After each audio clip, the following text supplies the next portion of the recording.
I'm down here. I've ordered a pipe bender. I'm waiting for that to come so we can build a roll cage for the EG.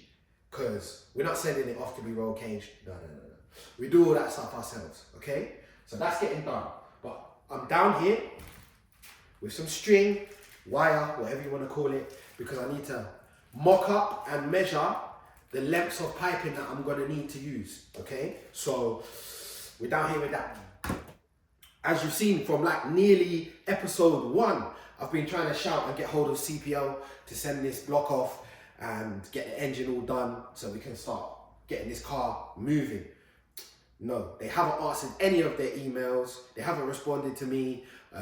So I'm taking it as they don't want the business right now. So we're just going to move on from that, turn a negative into a positive. We are now going to use another company called Future Motorsports.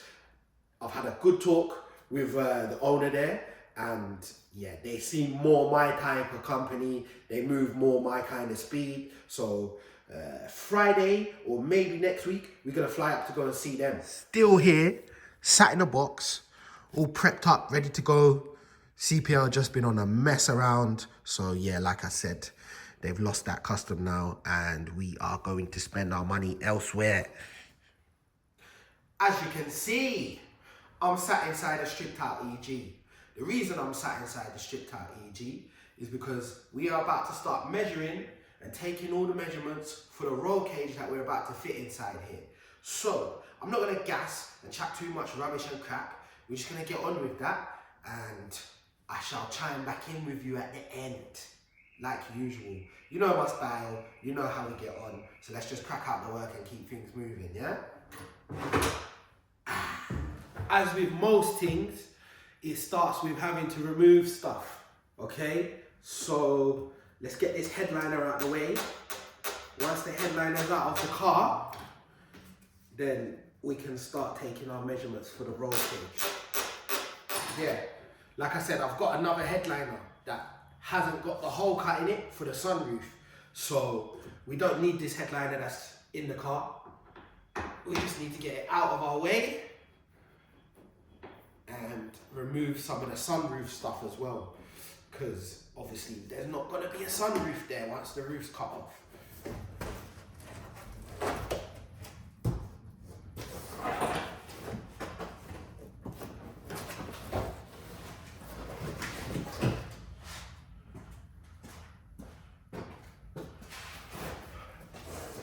One headliner down and out of the car. I'm just going to chop this one up and throw it in the dustbin because, like I said, I don't need it. I've got another one. I'm literally probably about to upset so many people, yeah? Because you got them people that take stuff out of cars and they're like, oh, there's nothing wrong with that. It's good condition. You should store that. You never know when you need it again. And then you got me, because I know I'm not using this again and I ain't got space for it. Who wants to keep 1,000,000 car parts that you're not using in your garage? That makes no sense to me, yeah? So guess what?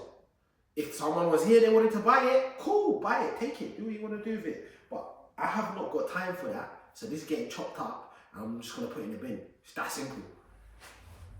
As you can see, that's the headliner out, yeah? All right, headliner's out. Now I've got to take the sunroof out because, yeah, that's a big, heavy piece of metal that doesn't need to be in there. So let's get the sunroof out.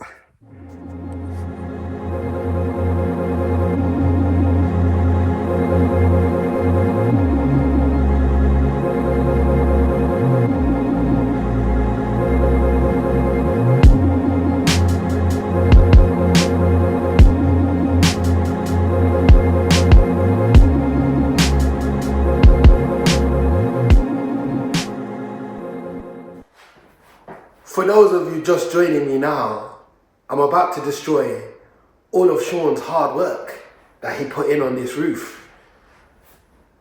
Sorry, Sean.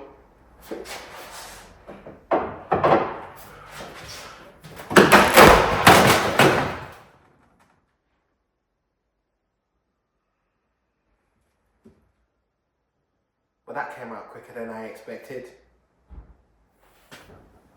Big hole. Huh? The car now has a sunroof again. Let me explain what's going on, just in case you're tuning in and thinking, what the hell's going on here? This roof is only like this because we took a mold.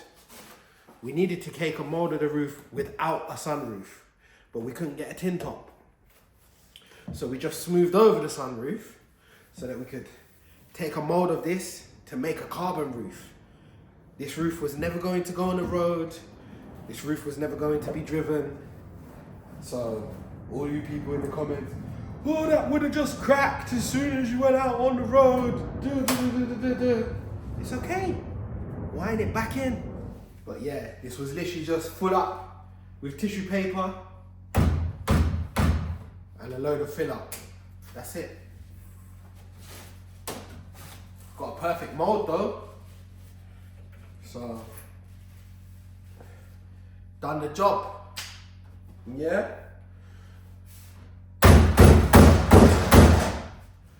Okay. That is sunroof out, headliner out. That's all complete. Done. Yeah. So what we're gonna do now is just clean up in here, hoover all the bits up, all this flipping shit that's falling out of here. We hoover all that up, clean everything up, and then I'm gonna get all the line out and start measuring for how much pipe I need to order for this roll cage so that we don't waste money. Why? Because I'm very, very, very cheap. We know this. Okay, let me show you how this is all gonna run. So we can get the measurements for our roll cage. We have some washing line. String will do.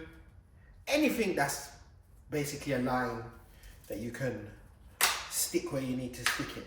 All we're gonna do is measure, say, from here to here, but all the way around, yeah? As you would do, as it was a roll cage, yeah? And you're just gonna stick it in place, yeah? Cut it, and then when you finished, you're gonna lay out your pieces on the ground, measure them, and that is gonna give you the distance for how much piping you're gonna have to order. So, obviously do a little bit over, yeah? So that you've got room to play with in case you like mess up or, yeah. It's always better to order extra pipe anyway, because you can never have too much pipe. Some of you women know that. Say no more. Say no more. That is the first piece done. That's the first piece cut, all right? So this will be our main loop, yeah? That's the main loop for the roll cage. And then we're gonna have other pieces that come off of this. So we'll get onto them now. Right, now we need the part of the cage that comes from the floor, up this pillar, back to the one that we already just done. We need that ×2. So we'll measure this side and then we just ×2 that because we're gonna have 2 pieces from each side of it. It all makes sense. It all makes sense. Alright?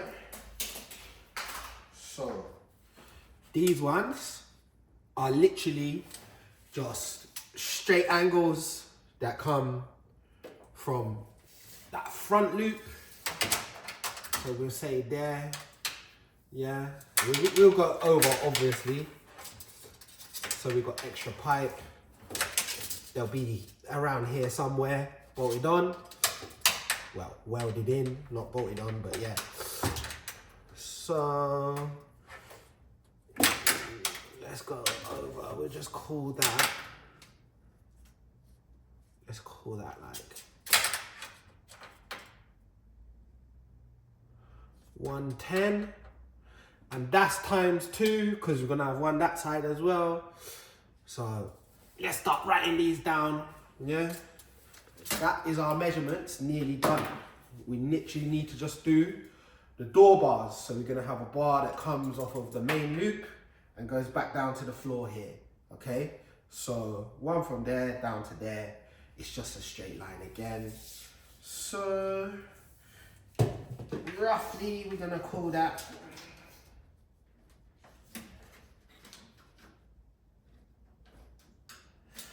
130, okay? So 130 times 2 and 135 for the front one. Let's just get the main cage in the car and get that all together and get that running.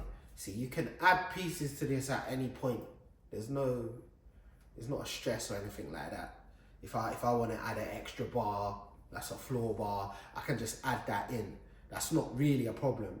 You know, you can do that at a later date, but let's just get the actual frame in, the crosses, the strut braces where they need to be, and yeah, let's get moving, okay? So that's all our measurements.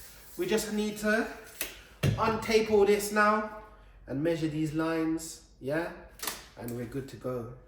We've got all our measurements. All right, it's freezing cold down here. That's me finished for the day, as you can see in the background, yeah? I'm done. I didn't get the GS done today.